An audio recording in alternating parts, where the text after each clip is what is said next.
அதாவது தூக்கத்திலேயே மரணிச்சவங்க நிறைய பேர் இருப்பாங்க. நிறைய பேருக்கு அந்த ஹார்ட் அட்டாக் வந்த வலியே தெரியாதும்பாங்க. இது வந்து டயபெட்டிக் பேஷண்ட்ஸ்ல இருக்கு. சைலண்டாக டெத்து நல்லது. அதை எப்படி தடுக்க முடியும்னா,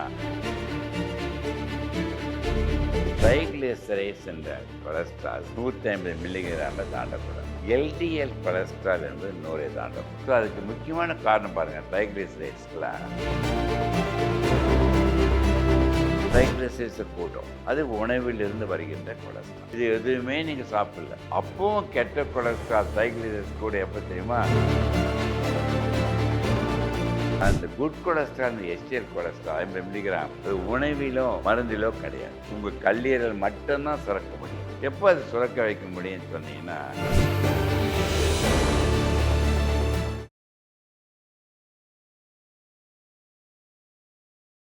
இப்போ நீங்கள் டயபெட்டிக் இருந்தால் கண்டிப்பாக ஹார்ட் அட்டாக் வருங்கிறீங்க. இதில் வந்து பார்த்தீங்கன்னா நிறைய பேருக்கு சைலண்ட் டெத்துன்னு இருக்கும். அதாவது தூக்கத்திலேயே மரணிச்சவங்க நிறைய பேர் இருப்பாங்க. நிறைய பேருக்கு அந்த ஹார்ட் அட்டாக் வந்த வலியே தெரியாதும்பாங்க. இது வந்து டயபெட்டிக் பேஷண்ட்ஸில் இருக்குது. இதுக்கு நீங்கள் என்ன மருந்துகள், அதாவது இந்த மாதிரி பிரச்சனை இருக்கவங்க வீட்டில் இந்த மருந்தை பிஃபோர் அந்த சிம்டம்ஸ் தெரியறதுக்கு முன்னாடி இதை சாப்பிடுங்க அப்படின்னாலும், ஃபுட் ஹேபிட்ஸ் சேஞ்சஸ் என்ன, உணவு பழக்கங்கள், இதை பற்றி அருமையான கேள்விமா. இந்த மாரடைப்பு, மாரிபில் அடைப்புறதுல வலி தாங்க முடியாத வலிமா, அதான் மாரடைப்பு. இன்னும் எல்லாம் சின்ன மூச்சு வாங்க, கைக்கு பார்த்து சுண்டல் கூட பார்க்கும். அப்படி வந்தால் டாக்டர்கிட்ட போயிடுவோம். வந்து மூச்சு திணறல் வரும், வேறு வரும், வெட்டிக் ஆகிடுவாங்க, எல்லாம் வரும். பட் ஆனால் 20% ஹார்ட் அட்டாக் சைலண்ட்டாக வரும். வலி தாங்குற சக்தி அதிகமாக தான் வலி தெரியாது. அதுவும் முக்கியமாக நீ சொன்ன மாதிரிமா, சர்க்கரை வியாதி இருந்தால் வலி தெரியாது, தூக்க மாத்திரை சாப்பிட்டு பழக்கமானதான் வலி தெரியாது, ஆல்கஹாலிக் இருந்தால் வலி தெரியாது. 80 வயதுக்கு கடந்து ஹார்ட் அட்டாக் வந்து சைலண்ட்டாக தான் வரும். சைலண்ட்டாக டெத்து நல்லது.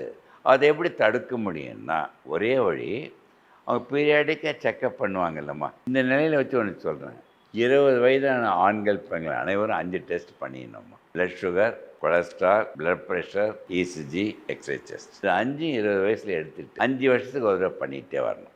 40 வயது ஆனவுடனே 2 வருஷத்துக்கு ஒரு தடவை பண்ணணும். 50 60 வயது தானும் வருஷம் பண்ணிட்டு வந்தீங்கன்னா, அது எது மாறுபாடு இருக்குதோ அதை ட்ரீட்மெண்ட் பண்ணாவே அந்த சைலண்ட் டெத்தை நம்ம அவாய்ட் பண்ண முடியும். அந்த கரெக்ஷன் ரிஸ்க் ஃபேக்டரை கரெக்ட் பண்ணிட்டா போதுமா. சர்க்கரை வியாதிக்கும் ரொம்ப ரொம்ப கேர்ஃபுல்லாக இருக்கும். வழியே தெரியாது அவங்களுக்கு. இந்த சர்க்கரை வியாதியோட நம்ம கனெக்ட் பண்ணும்பொழுது கொலஸ்ட்ரால் ஏற்கனவே நம்ம பேசினது, இதில் ட்ரைக்ளிசராய்ட்ஸோடைய லெவல் அதிகமாக இருக்கும் போதும் எப்போ வேணால் ஹார்ட் அட்டாக் வரும். இதுக்கு ஏஜ் கேட்டகரி இல்லை, 30+, 25+ இருந்தாலும். இதை பற்றி டாக்டர். இதை பாருமா, முக்கியமான கேள்விமா. இந்த கொலஸ்ட்ரால்னு ஒன்று சொல்கிறோமே, அது இன்றியமையாது வாழ்வதற்கு. ரத்தத்தில் எவ்வளோ கொலஸ்ட்ரால், கெட்ட கொலஸ்ட்ரால், எந்த கொலஸ்ட்ரால் ரத்தத்தில் இருக்கிற ஒன்றும் பண்ணாது. பட் டோட்டல் கொலஸ்ட்ரால்ன்றது வந்து 200 மில்லிகிராமை தாண்டக்கூடாது. ட்ரைக்ளிசரைட்ஸ் என்ற கொலஸ்ட்ரால் 150 மில்லிகிராமை தாண்டக்கூடாது. எல்டிஎல் கொலஸ்ட்ரால் என்பது 100 தாண்டக்கூடாது. Total 200, triglycerides 180, 150, LDL 100. அது எல்லாம் கீழே வச்சிட்டு இருந்து எஸ்டிஎல் கொலஸ்ட்ரால் 50 மில்லிகிராமுக்கு மேலே இருந்து வச்சுக்க 100 வருடம் வாழ்ந்துடலாம். இப்போ சில பேருக்கு வந்து 800, 900, 1000 வரைக்கும் ட்ரைக்ளிசரைட்ஸ் அட்டாக் வந்துடும். ஸோ அதுக்கு முக்கியமான காரணம் பாருங்கள், ட்ரைக்ளிசரைட்ஸ்க்கெலாம் இதெல்லாம் பேட் கொலஸ்ட்ரால். நான் சொன்னதெல்லாம் குட் கொலஸ்ட்ரால், எஸ்டிஎல் கொலஸ்ட்ரால். இந்த பேட் கொலஸ்ட்ரால்ன்றது என்ன தெரியுமா? 2 ஆஸ்பெக்ட்ஸ் உங்களுக்கு சொல்கிறேன். ஒன்று, உணவு முறையால் ஃபேட்டியான ஃபுட்டு, ஃபாஸ்ட் ஃபுட்டு சாப்பிட்றது, கொழுப்பான ஃபுட்டு, நான் வெஜிடேரியனில் கொழுப்பானது, அது அனைத்துமே உங்கள் கொலஸ்ட்ராலை கூட்டிடும். ட்ரைக்ளிசரைட்ஸை கூட்டும். அது உணவிலிருந்து வருகின்ற கொலஸ்ட்ரால். முக்கியமான நேரங்களை சொல்கிறேன், இது எதுவுமே நீங்கள் சாப்பிடல இருக்காங்க. ஆனால் அப்பவும் கெட்ட கொலஸ்ட்ரால் ட்ரைக்ளிசரைட்ஸ் கூட எப்போ தெரியுமா? மென்டல் வரி பண்ணினா, மகிழ்ச்சியை இழந்தால் உங்கள் கல்லீரல் எல்லா கெட்ட கொலஸ்ட்ராலும் உற்பத்தி பண்ணிக்கிட்டே இருக்கும். ஸோ கெட்ட கொலஸ்ட்ரால் 2 உணவிலிருந்து எக்ஸோஜினஸ் அவுட் சைட், எண்டோஜினஸ் ஹிப்பாட். ஆனால் இந்த குட் கொலஸ்ட்ரால், இந்த எஸ்டிஎல் கொலஸ்ட்ரால் 50 மில்லிகிராம் அது உணவிலோ மருந்திலோ கிடையாது. உங்கள் கல்லீரல் மட்டும்தான் சுரக்க முடியும். எப்போ அது சுரக்க வைக்க முடியும்னு சொன்னீங்கன்னா, மகிழ்ச்சியாக இரு, உடற்பயிற்சி சீராக செய்ய, உடல் எடை சீராக வச்சுக்கோ, புகைப்பிடிப்பை தவிர்ப்பதில் புகைப்பிடிப்பை கிட்டேயும் போகலன்னு வச்சுக்கோ, உங்கள் எஸ்டிஎல் கொலஸ்ட்ரால் கூடிடும். எப்பெல்லாம் லிவர் எஸ்டிஎல் கொலஸ்ட்ரால் கூட்டுதோ ஆட்டோமேட்டிக்காக சீசா மூலம் எல்டிஎல் கொலஸ்ட்ரால் குறைஞ்சிடும். ஸோ எஸ்டிஎல் கொலஸ்ட்ரால் கூட்டுகின்ற முயற்சியில் எல்டிஎல் கொலஸ்ட்ரால் குறைச்சிடும். ரிவர்ஸில் இருந்து வச்சுக்கோ, எல்டிஎல் கூடிடும். டென்ஷனாக இருக்கிறது, வெயிட்டாக இருக்கிறது, சிகரெட் பிடிக்கிறது, உடற்பயிற்சி செய்யலைன்னா எல்டிஎல் கூடும், எஸ்டிஎல் குறைஞ்சிடும். ஓகே.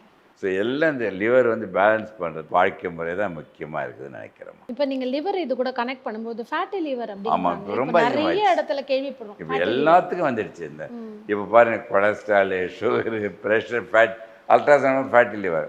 இந்த கொலஸ்ட்ரால் முதல்ல கூடுதில்ல, ஃபேட்டு.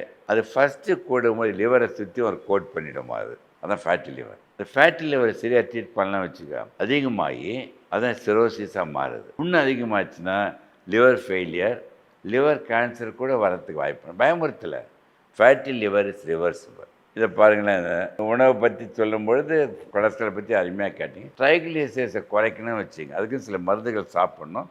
ஒரு 2 மாதம் 3 மாதம் சாப்பிட்டா போதும். கொலஸ்ட்ராலுக்கும் அதுக்கெல்லாம் 3 மாதத்துக்கு அப்புறம் மருந்தே சாப்பிட வேண்டாம். நிறைய பேர் இந்த ஸ்டாட்டின் சாப்பிட்டா லைஃப் லாங் சாப்பிட்ணும், ப்ரெஷர் மாத்திரை லைஃப் லாங், சர்க்கரை வேதனை லைஃப் லாங். என் நோயாளிகள் ஒரு வருடத்துக்கு எந்த மருந்தும் எல்லாரும் இப்படி பண்ணிவிடுவோம்.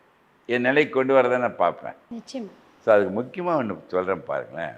இந்த உயிரினும் தெய்வம் உடல் எனும் ஆலயத்தில் இயங்குது. அதுக்கு 3 ஊக்கள் சொல்கிறோம்மா, கூடவே சொல்கிறீங்களா? உணர்வு, உணர்வு, உணவு, உணவு, உடற்பயிற்சி. உடற்பயிற்சி. 3 இந்த 3 ஊக்குலேயே 60 வருடமாக 3 மந்திரமாக சொல்கிறேன், கூடவே சொல்லணும். நிச்சயமா.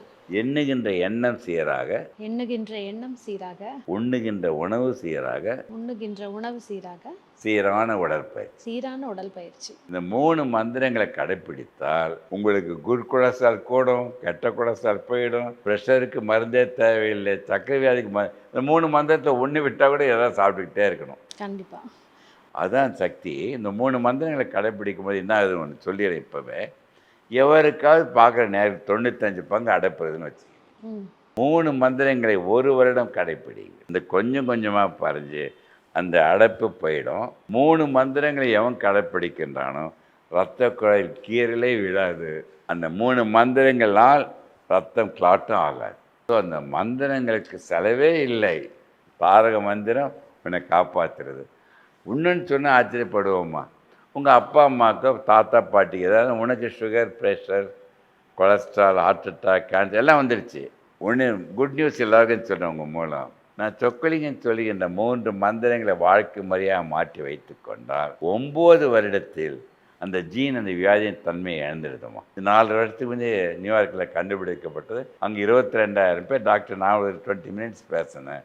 ரிவர்சிங் ஆஃப் இப்போ ரிவர்சிங் ஹார்ட் டிசீஸ் இருக்குது இல்லை, அந்த ஜீனே மாற்றிடும். Genetic mutation. ஏன்னா அந்த ஜீன்ஸ் எல்லாம் எபிஜீன். அந்த ஜீன் வந்து மைண்ட் சிக்னல் லைஃப் ஸ்டைலை ஏற்றவாறு மாறிக்கொண்டே இருக்குமா. கண்டிப்பாக. ஒரு மீட்டிங்கில் லண்டனில் கேட்டாங்க, சார் நான் ஒரு 8 வருடம் கடைப்பிடிச்சேன்னா மறுபடியும் 8 வருடம் மறுபடியும் 9 வருடம் கடைப்பிடிக்கணும். கம்ப்ளீட்டாக 9 வருடம் கடைப்பிடிச்சி ஜீன்லாம் மாறிடும். மறுபடியும் நெகட்டிவ் போனால் ஜீன் வந்து ஒட்டிக்கும். வாழ்க்கையை ஒரு அங்கமாக வச்சுக்கிட்டா ரொம்ப நல்லது. உங்களோட அனுபவத்தை இன்னைக்கு நிறைய பேர் கொடுத்துருக்கீங்க. நிறைய பேர் மனசில் இருந்த பயம் விலகி இருக்கும். இருதயம் சம்மந்தப்பட்ட விஷயத்தில் பயப்பட வேண்டாம், என்ன மாதிரி முடிவுகள் எடுக்கணும், எப்படி இருக்கணும்னு சொல்லியிருக்கீங்க. அந்த மந்திரத்தை கடைப்பிடித்து. நன்றிம்மா. நன்றி டாக்டர்.